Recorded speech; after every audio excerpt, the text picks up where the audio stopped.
Administrative বদলিতে বড় update. ২৫ জন শিক্ষককে শুনানির নোটিশ, শুরু প্রশাসনিক তৎপরতা। নমস্কার বন্ধুরা, আপনাদের সবাইকে স্বাগত জানাই। আজকের এই ভিডিওতে শিক্ষক বদলি বা রেশনালাইজেশন নিয়ে একটি অত্যন্ত গুরুত্বপূর্ণ আপডেট জানাবো, তাই ভিডিওটি শেষ পর্যন্ত অবশ্যই দেখবেন। পূর্ব বর্ধমান জেলার জেলা বিদ্যালয় পরিদর্শক এর দপ্তর থেকে ২৩ জুলাই ২০২৬ তারিখে একটি গুরুত্বপূর্ণ মেমো প্রকাশ করা হয়েছে।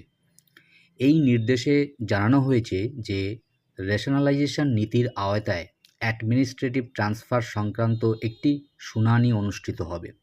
শুনানির তারিখ ২৭ জুলাই ২০২৪ সোমবার, সময় দুপুর ২টো, স্থান জেলা বিদ্যালয় পরিদর্শক মাধ্যমিক এর দপ্তর পূর্ব বর্ধমান।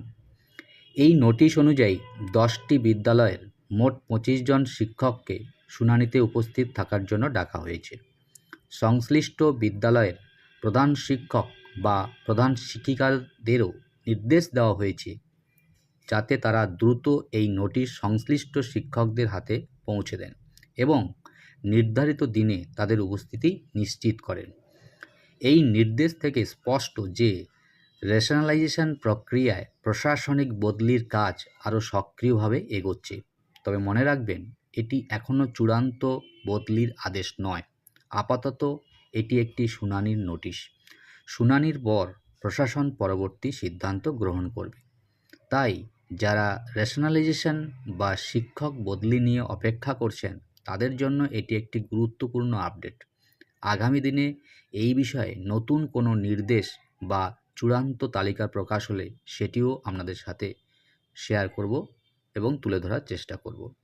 ভিডিওটি ভালো লাগলে অবশ্যই একটি লাইক করবেন, আপনার শিক্ষক বন্ধুদের সঙ্গে শেয়ার করবেন এবং এমনই সরকারি শিক্ষা সংক্রান্ত নির্ভরযোগ্য আপডেট সবার আগে পেতে আমার প্রোফাইলটি এবং আমার ইউটিউব চ্যানেলটি সাবস্ক্রাইব করে পাশে থাকা বেল আইকনটি চাপতে ভুলবেন না। ধন্যবাদ।